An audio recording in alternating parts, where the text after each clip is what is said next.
Hello po. So, may events, 'di ba? Ang laking events po sa Mall of Asia, yung bench. Hmm.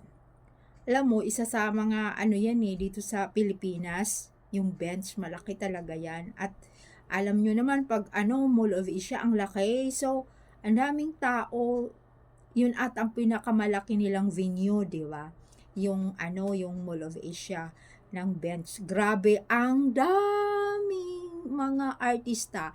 7 to mga 5 or mga endorsement na mga endorsers, sorry. Mga endorsers na mga tao na sikat. Grabe, hatak ng mga ng hatak ng bench, ang dami mga yung may mga na mga may teenager na mga artista, may mga mga 40s, hindi ko mga 40s kasi nandoon si Sunshine Cruz, tapos sino pa ba yun, tapos may 50s ata, basta halo-halo na. Ang daming artista. So, ay nako, 'di ba? Sabi nanlalamig na daw yung career ni Alden, bigla naman nandoon si Alden sa event na yun. O, anong nangyari? Grabe. Tapos, ito nakakatuwa dahil ginagawaan nila ng istorya yung tao na isa silang hinahangaan nila. Tapos ngayon, naiba na naman.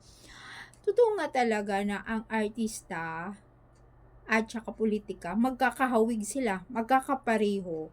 Dahil kakampi ka noon, ngayon kinakalaban mo na or kalaban mo na. 'Di ba ganun talaga, walang naiba. Magkakarugtong sila or magkakahawig sila or kambal sila o yun, basta yun na yun.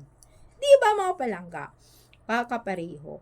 So andoon na nga si Alden, mga palangga. Nangyari, ano pa nga hindi naman siya naghubad ng dahol na yung iba doon ay nakasalawal nga lang yung iba. Ay nako, ang daming nagtitilian kasi para ng akala ko yung isa doon maghuhubad na talaga na pati sa baba. Ay Diyos ko, papaipit-ipit lang pala yung para siyempre para naman yung mga tao, ganun, mga bulaga yung mga tao. Tapos andoon, ang si Aldi naman yung hinubad yung sa taas lang, 'di ba? Tapos ayan, nakwento nga kasi nandoon si KB, si Catherine.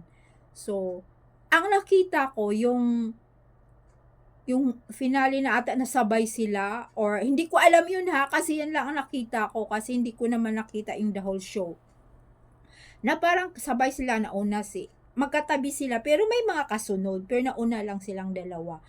Tapos ito namang syempre 'di ba, may nabanggit ako sa inyo na naglabas na isa siyang fans dahil nga sa HLA, so parang nai-inlove siya doon sa movie na yun. So ginawa naman din niya na totoong buhay na nagiging sila yung kanyang iniidolo. So naglabas na naman siya ng isang pic na na ganon, nakahawak si Alden ganon sa baywang, hawak din si Catherine sa baywang niya. So, ginawaan na naman niya. Kilig naman siya. Kinikilig na naman yung nagpo-post na noon. Kaya, naglaylo siya noong nasabi na, di ba, naudlot yun. So, bumalik na naman siya, nakakatuwa. So, nakita ko na naman siya sa FYP niya. Alam nyo, syempre naman magkaibigan yung dalawa At mayroon nga silang pinagsamahan yung dalawang film na yun na blockbuster. So, syempre, di ba? Bakit kung ano masama doon? Ay, shush, kahit maghahalikan walang problema doon. Friends sila, mga ma-dear, mga jay, or mga sis, friends yan sila. Di ba?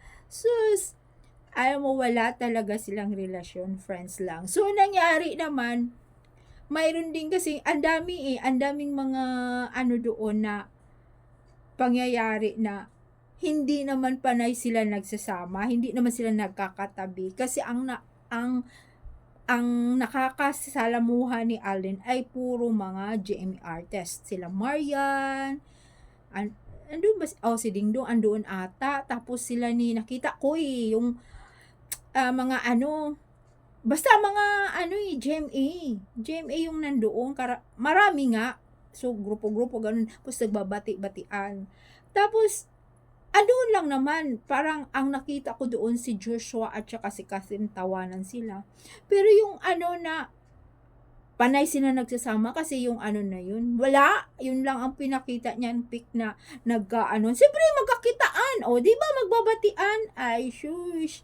Tapos inano naman niya na may relasyon, wala, tapos naudlot na nga, balikan mo pa.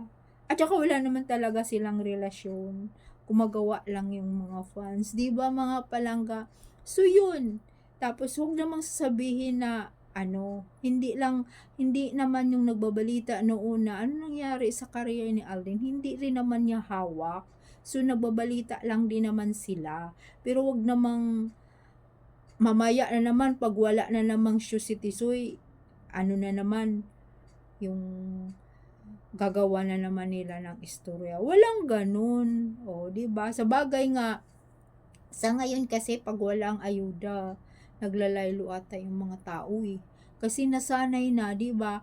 Ang mga tao, ito sa akin lang 'to. Ang mga tao kasi ngayon, pag walang ayuda, hindi ka na nila pinapansin. Pag may ayuda, papansinin ka.